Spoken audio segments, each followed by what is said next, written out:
Mais avant de commencer, s'il vous plaît, n'oubliez pas de vous abonner et activer la cloche de notification pour ne pas manquer nos prochaines publications. Top, c'est parti! Capitaine Anthony Molchay, vous êtes le porte-parole des opérations Sokola 1 Grand Nord. Nous voyons derrière vous les otages. Capitaine, on peut savoir de plus.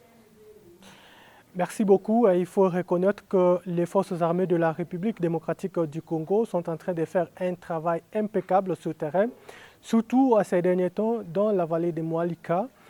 Vous êtes, comme vous le voyez devant vos petits écrans, derrière moi, il y a les femmes et les enfants qui ont été kidnappés dans de différentes incursions des terroristes et djihadistes ADF-MTM, ici dans les territoires de Beni ou parfois dans les villages périphériques de Beni.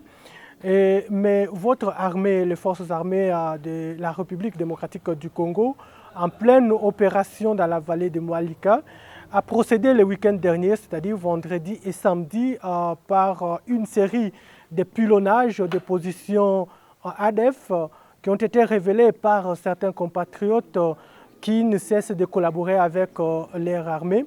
Au fur et à mesure que les opérations avancent, voilà le résultat. Derrière moi, vous avez les enfants, vous avez les femmes qui ont reçu pendant les bombardements à s'échapper dans le main de ces terroristes ADF-MTM. Ces enfants ont été kidnappés dans plusieurs villages et agglomérations de la ville ou des territoires de Beni. Il y a ceux qui ont été enlevés récemment au village Maboya, au village Kabacha, dans la commune urbano-rurale de Bolongo. Et il y a aussi ceux qui viennent des Bachou.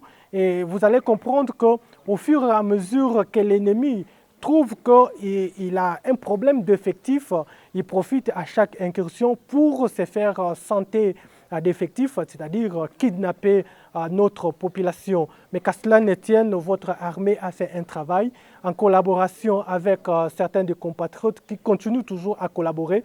Au jour d'aujourd'hui, nous avons, ça c'est juste un échantillon, des 31 personnes qui se sont échappées dans les mains des ADF grâce aux opérations militaires engagées dans la vallée de Moalika.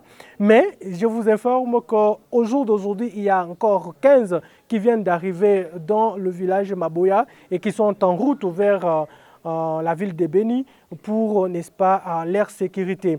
Nous allons les faire rentrer dans leurs familles respectives parce que nous, en tant que force loyaliste, en tant qu'armée républicaine, nous sommes respectueuses des droits de l'homme et droits internationaux humanitaires. À chaque fois que les otages sont entre nos mains, il faut qu'ils se sentent à l'aise. C'est pourquoi l'armée a remis les vivres et même les abus aux otages pour leur garantir la sécurité. Mais parmi eux, il y a les enfants qui ont été abusés sexuellement. Il y a les mamans qui ont mis au monde, parce qu'il y a d'autres qui ont fait plus de 3 ans avec ces terroristes. Pour votre exemple, nous avons un enfant que vous voyez, c'est vraiment une innocente des pères et des mères ougandais qui on l'a mis au monde en brousse. Donc elle n'a jamais vu son pays, mais voilà, quel est le péché qu'elle a fait pour mériter tout ça. Donc c'est vraiment un moment trop tragédique pour nous les humains et surtout pour ceux qui ont le cœur en tant qu'humains, mais sauf ces animaux-là qui sont dans des brousses et qui pensent qu'ils sont en train de faire la guerre sainte au nom d'Allah. Allah n'a jamais dit de faire souffrir les enfants de cet âge. Nous, en tant qu'êtres humains, nous, en tant que personnes à bon cœur, nous sommes obligés de les protéger. Nous sommes obligés de les montrer qu'au-delà de la souffrance qu'ils ont vécue dans la cité, mais l'armée, la RDC est en train de préparer une vie meilleure pour eux. Oui, capitaine Anthony, on peut savoir s'ils sont vraiment en bonne santé? Ils ne sont pas en bonne santé parce que vous êtes en ignorant que pendant 3 ans et les autres ont passé 2 mois. Pour ces de Maboya, c'est 2 mois déjà, qui sont entre les mains de ces hors-la-loi. Vous êtes sans ignorer que les terroristes n'offrent pas une vie meilleure aux kidnappés. Ils étaient malades tous, ils ont bénéficié le premier soin et d'ailleurs les autres sont encore à l'hôpital, une dizaine qui sont à l'hôpital en train de suivre les soins médicaux. C'est pour vous dire que l'armée en tant que telle, nous ne pouvons pas laisser nos compatriotes souffrir. Donc nous avons pris leurs soins en charge et grâce à notre hôpital ou bien notre garnison de Béni qui les soigne gratuitement.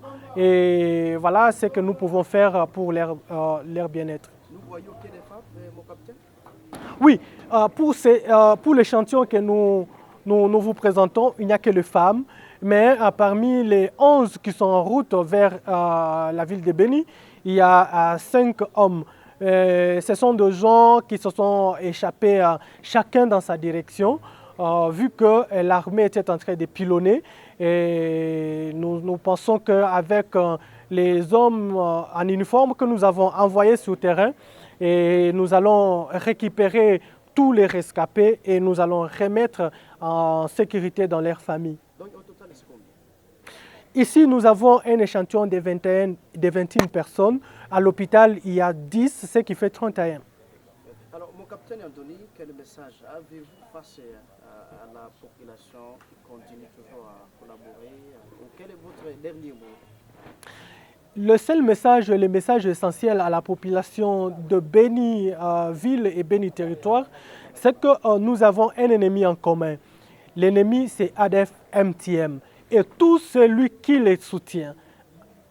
Nous ne pouvons pas continuer à ne pas nous faire confiance au moment où l'étranger est parmi nous. Je vous ai montré un enfant né et grandi ici, mais des pères et des mères ougandais. Vous n'allez pas nous dire que ce sont nos frères qui ont accepté de s'entretuer entre eux. Non. Ceux qui ont été kidnappés, ceux qui se trouvent là-bas, Nande, je ne sais pas quelle autre tribu, ce n'est pas par leur volonté. Mais nous devons faire le tout possible pour comprendre que notre ennemi en commun, ce sont les ADF, MTM, et nous devons s'unir, c'est-à-dire nous devons appuyer, donner notre apport aux forces armées de la République démocratique du Congo et pour en finir avec l'étranger qui est dans notre maison et qui nous fait mal.